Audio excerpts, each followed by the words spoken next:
Hello and welcome to Talking Good Games, sponsored by our first YouTube sponsors, Royal London Watches. They do West Ham watches. Make sure you check them out. It's pissing down here. We've just come back to the boats. It's finished. West Ham United 1, Middlesbrough 1. Is that a point gained or 2 lost?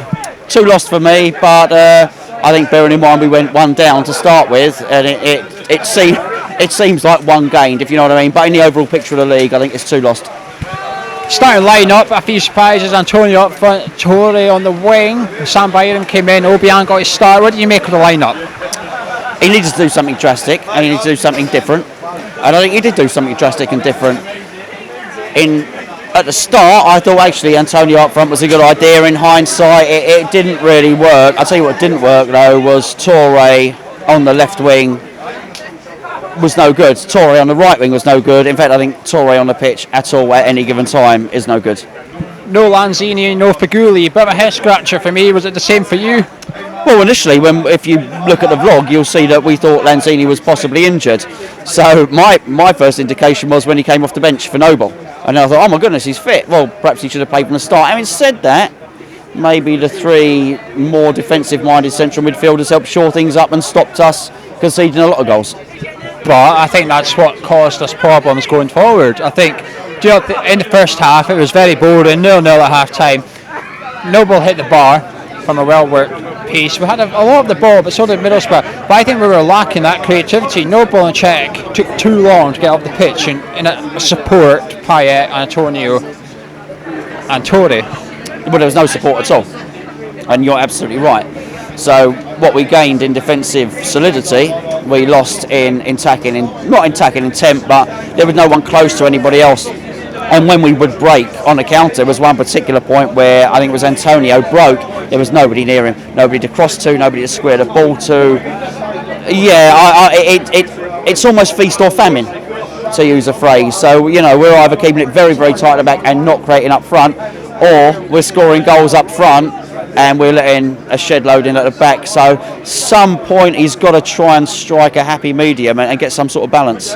Half-time Zaza came on for the no surprise departing Torre. What did you make of his performance in the second half? He runs around a lot, but so does Forrest Gump, to be perfectly honest with you. So does Czech and he gets a game. I'm not sure what he does. I'm not sure what he is. I don't think he's a target man. I don't think he's an out-and-out clinical striker. You mentioned before he might be a number 10. I think we might be getting our numbers mixed up. I think the number 10 is a Maradona or like where Lanzini plays, an almost diminutive, skillful player with a low central gravity. A Cazorla, that sort of player. Do you know what I mean? I don't think he's that. I think he needs a partner. He's clearly not going to get one at West Ham. If that's the case, I just don't see the point of Zaza. I thought he played well in the second half actually. I thought he was chasing the ball, he won the ball a lot. A couple of long range efforts which were a bit over ambitious, but Antonio was guilty of that as well. But it wasn't long in the second half, that Middlesbrough finally took the lead. If it wasn't for goal line technology, that would never have been given. No, he looked like Noble cleared it off the line. That's what he looked like to me. But you've got to trust goal line technology. I mean, we were lucky enough to see the demonstration of the Hawkeye last season at close quarters. It clearly works. There's cameras all over the stadium.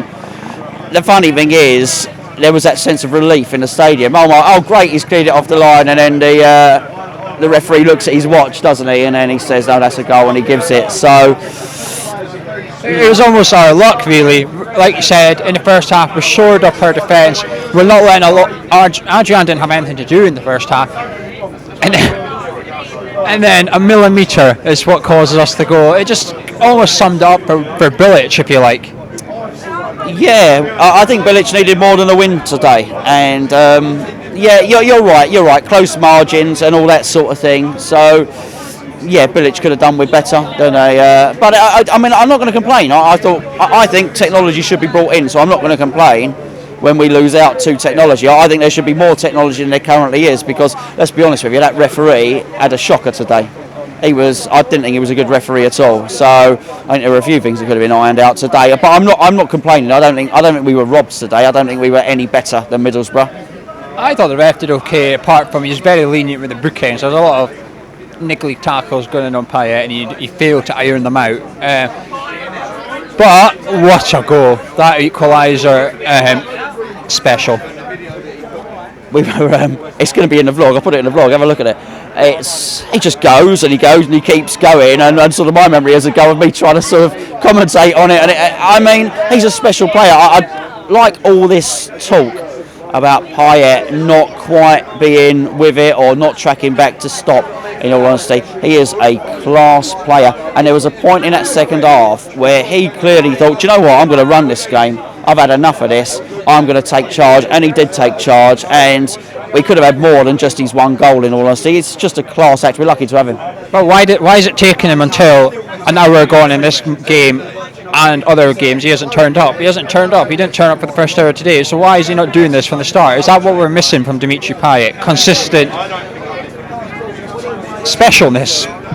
But I think those players who can consistently turn on that magic are few and far between. You are talking about Ronaldo, you are talking about Messi, possibly Suarez. There are very, very few of them. There seems to be something in those creative geniuses whereby they just can't. Perhaps it's just such a high level of excellence that they find it hard to achieve it all the time. And let's be honest with you, it's much easier to be a plodder or a tackler or a ball winner. It's much easier to achieve that standard. There's certain players who could do a 6 out of 10 every week and you wouldn't question it, but almost with Payet you think, well, why isn't he 8.5, 9 out of 10 every week? And I think that's really, I just think it's almost impossible to do that all the time. One thing I will point about Payet's goal, special, it was beautiful, one of the best I've seen live. Zaza contributed to that goal, and the reason he did it, he took the defenders out of the way in the middle of that box. I was speaking to someone before, I think it was Luke from Three Hammers, he was on our boat before, check out their channel, but I said to him, as a striker, for me, you don't have to score or assist to contribute. But I don't look at stats, I look at the all-round game. Zaza contributed today by just dragging him out of the way and creating that channel for Payet. Now, I'm not taking anything away from Payet, okay, no other player in our team could have done that. But I think for all his critics, you have to look at him and say, right, okay, he's got something. I do think he's got something, but I don't know. I'm not convinced the point's enough. We needed 3 today, but we didn't look. Why are you not worried that it's taken another bit of magic to get a goal today? We didn't look like scoring apart from Dimitri Payet's wizard. Well, I'm very worried, and you know you have to ask. I'll ask you the question. You say that Zaza has got something. Do you think it's £24 million worth of something? No. Well, there you go. So I think it's untenable. I don't think he will stay the course. I think he will be sent back in January before he completes his 15 games to go back. Am I worried, and answer your question, that Dimitri Payet, it takes a bit of magic to get us out of there? Yeah, I'm very worried. I don't think that's enough today. I think we got enough to beat Sunderland? I probably think we do, but Sunderland's not the next game. Crystal Palace is the next game, and I think I don't think it's controversial to suggest we go to Crystal Palace and they will give us a really tough game. And if they beat us, then the pressure is back on again. We've only taken a point at home today. International week and we lose 13 players. So Bilic has got a lot of players away who he can't work with on the training ground for the next 2 weeks. So it all comes into the equation. But what I will say is I think last season we were going 2 down and Dimitri Payet and Antonio were creeping up. We can't keep relying on that happening. We're lucky it was only 1-0 today, because if it was 2-0 I don't think Payet would have been enough to get us that point. But we stopped the rot, we got the point on the board. It's more a sigh of relief than anything today, isn't it?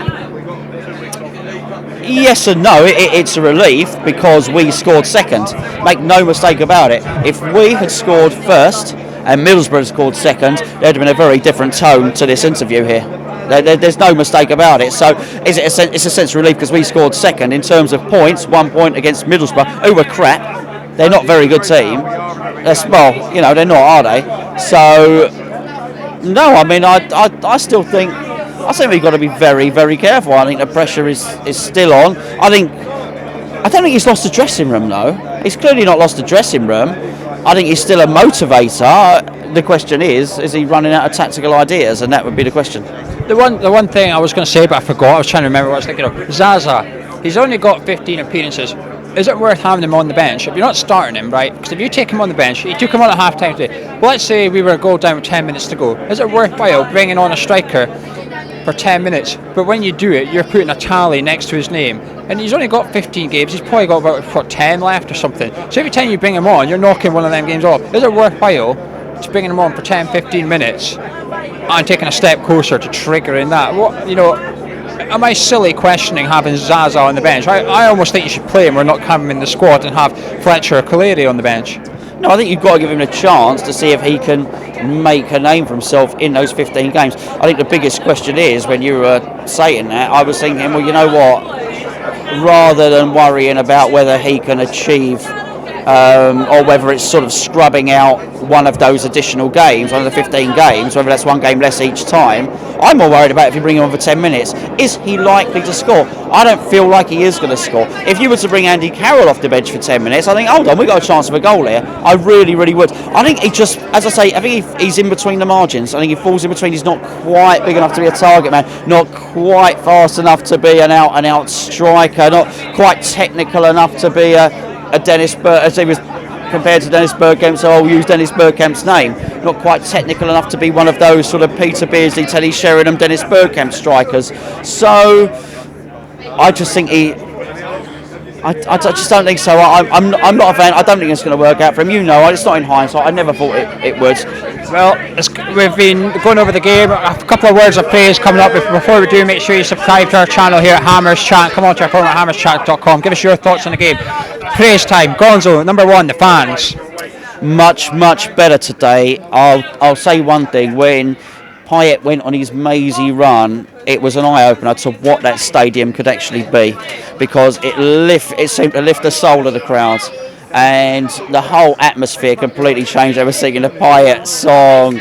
It was brilliant, and it was loud, and for almost the first time you saw that roof really working and reverberating the sound back into the stadium. So what the crowd needs, what the stadium needs, what the roof needs, if you like, is something to cheer about, and we got a little glimmer of that today. Yeah, I think the crowd were fantastic today. People complain that we need to get behind the players, etc. We did that today. There's no doubt about it. The fans got behind the players today. Second, first of all, your man of match. I'll get you that first. Well, I would have to say with Payet, but I think a special mention to Obiang, who was sort of parachuted in and probably for me looked a bit better than Kayate and Noble, and gave us an industry in the middle of the park. Obiang's my man of match as well. Payet did the moment of the match, but Obiang was consistent for all 90 minutes. He impressed me. He got a booking very early on, but he didn't go hiding. He did not go hiding. He didn't duck out of challenge. He played it simple. He didn't go diving in, but he didn't duck out of challenge. He really impressed me. I'll go on out left back. Better than having a right back at left back. At least he's played there for Juventus, and he's played there for Italy, for the national team. So he was okay. It was the least of our problems. Ogbonna at left back today was the least of our issues. Our issues were transition from defence into attack. Yeah, there you go. There's Gonzo's problem. But very last question, the same question I asked you at the start. Do you still, after going through the game, talking about it, do you still think we should have won that game and it's 2 points dropped?